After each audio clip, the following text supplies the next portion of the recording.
Hello everyone. Today I'm going to talk about 5 labor law changes in Germany that is going to impact every working professional in Germany. I am Anupriya. I have worked in HR for some years here in Germany and wanted to share the knowledge that I have regarding the updates. And these changes are not just going to impact the working class who is already here. It is also beneficial for those who are planning their jobs here or are applying for job seeker visa, Chancenkarte, or even for students who are already studying in German universities. This is also helpful if your spouse is planning to come here or if you both are working, because there are some changes regarding the Steuerklasse or the tax classes. And yes, let's start with the changes. So the first change is doctor's note from day one. This is a big change because it eliminates the fact that you could go on the third or fourth day of your sickness to the doctor and get a sick note, but now you have to go visit the doctor on the very first day of your sickness, and that too in present. You cannot call the doctor. There were some apps where you could get a sick note just via video call or a voice call, but now that is not possible. The change is that you have to physically be there at the clinic and get the sick note. Plus, it has to be issued on the very first day of your sickness when the sick leave starts officially for your work purpose. So, other things remain the same, which is like electronically the electronic certificate that could be issued directly to the employer through your house ads. So you still have that option, but the only thing is again the first day, and you have to be in present. This is a burden on the healthcare because even for small sickness like cold or headache, if you're going, you have to wait in a line, and there are more serious serious patients as well. So it is going to, of course, impact the capacity of the healthcare of your house arts. So my suggestion here would be, please look for an house arts first of all, and keep their number saved in your phone. So in case of an emergency, you can directly go there and reach out to them from the very first day and do not have to wait further. The second is the EU Pay Transparency Directive. This is still pending. This is a EU-wide directive, meaning that it is not just in Germany but also in the 27 other states, European states. So if you're living in Spain, Italy, Portugal, this is also applicable for you. For Germany, the deadline was until the 7th of July, which has already passed, and Germany hasn't finished implementing it yet. So it is not an active German law right now, but it's coming, and courts are already expecting to lean towards its spirit even before it's official. What it will mean once it lands, that employers won't be able to ask you what you earned in your last job, and job posting will need to show a salary range. So in the initial hiring process, the job or the recruiters have to be very transparent about the salary range that the company provide for that particular role.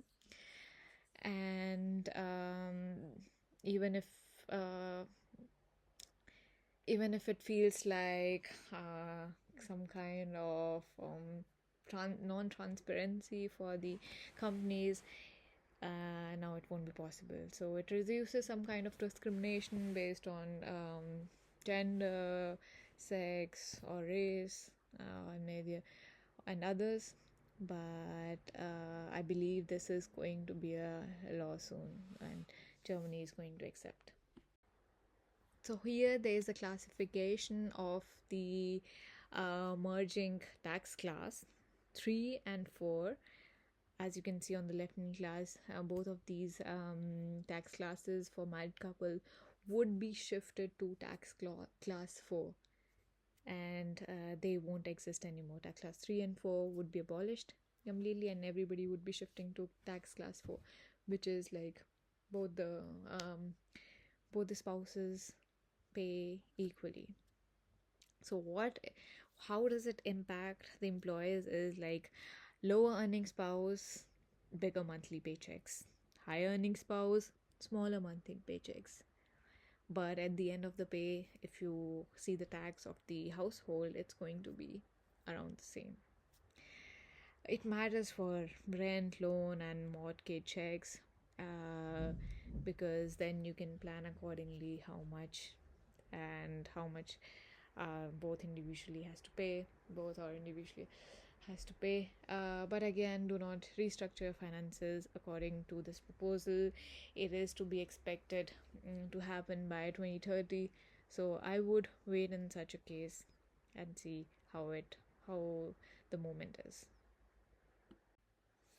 The third one is the Steuerklassen 3 and 4 reform. This is proposed and not passed yet, so the status is still uncertain. And this mainly affects the married couples in Germany, which belong to tax class 3 and 5 majorly. There was a plan to scrap this combination by 2030 and remove everyone into the class 4. So they'll completely abolish tax class 3 and 5.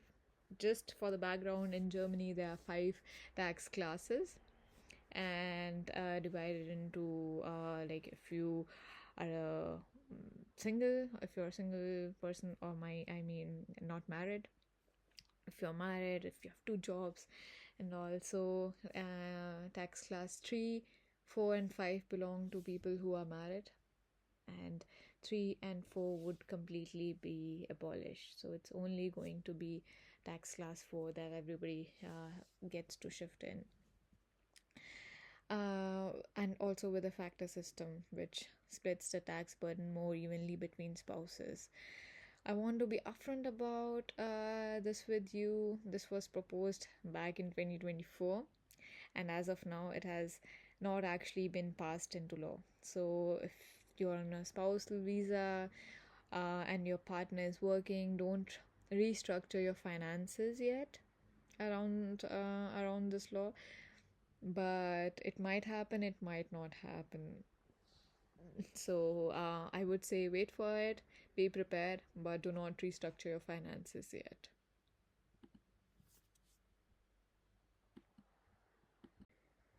So the fourth change is Skilled Immigration Act and the Chancenkarte, which is already in effect.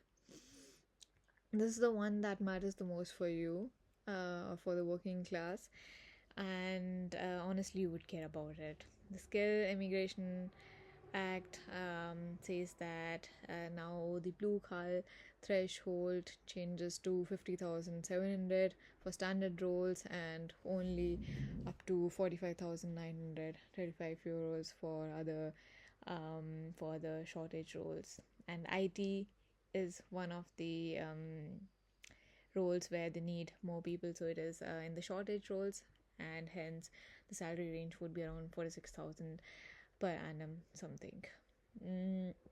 If you don't have a formal degree but you have got these 3+ years of relevant experience in that field, you can still qualify for a blue card. So do not be mistaken, you do not need a degree, but if you have the relevant skill set, you are eligible for a blue card.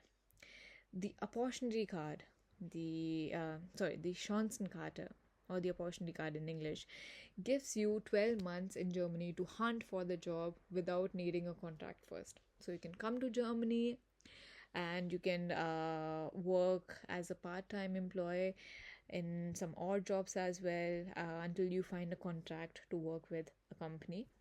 as long as you score 6 points on a scale that covers qualification, experience, language, and age. You are good to go, and it is extendable to 2 years. So if you know someone back home who is interested, who is looking for a job, and has an industry which needs a lot of like, it's a demanding industry here in Germany, like the healthcare, the IT, or something from STEM, please let them know, share it with them, and this way they can plan their way to Germany better. And also remember that German is a must here, and I would advise everybody who is coming on a Chancenkarte to also learn at least B1 level German, or A2 at least. So let's talk about the working hours, and the reforms in the working hours, because this is the one people misunderstand the most. Right now, German law caps your daily working hour to 8 or 10 till max, if the average comes back to over 6 months. There's also an 11-hour rest between shifts, and that part isn't going anywhere. So the 11-hour resting period stays the same, it only changes the cap to 10 hours.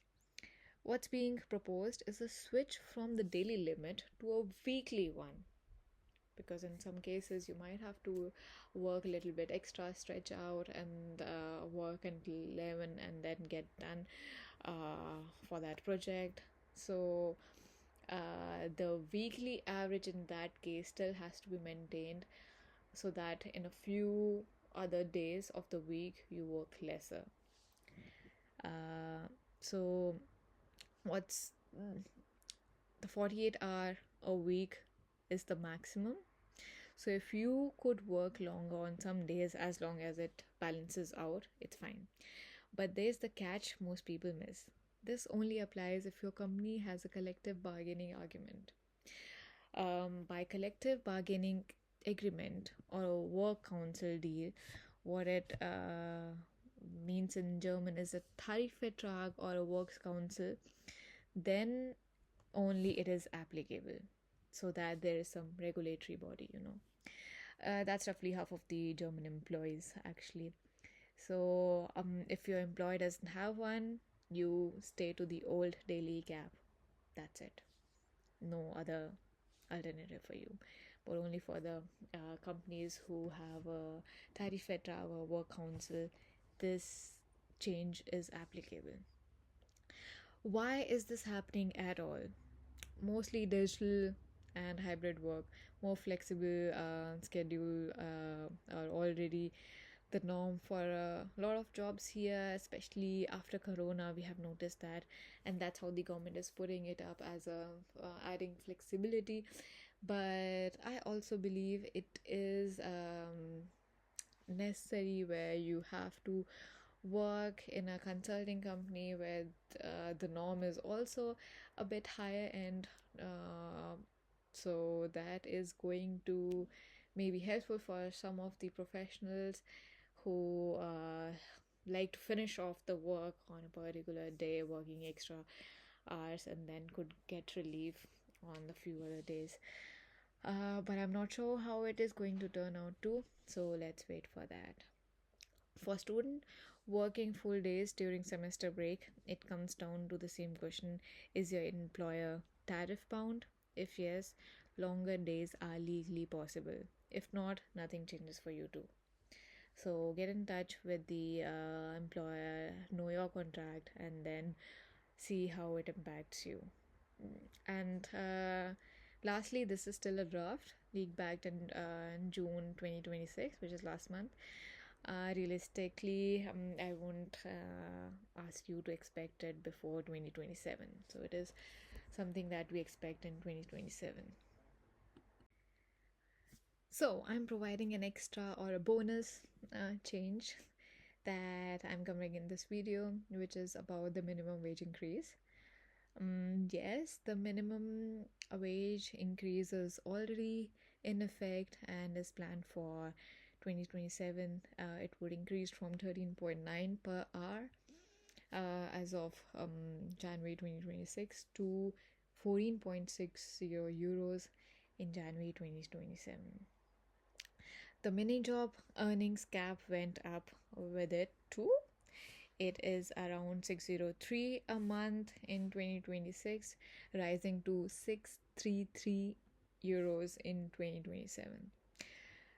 If your spouse is doing a mini job while on a dependent visa, this directly changes how much they can earn before it affects their status. Worth checking your own numbers against the new caps.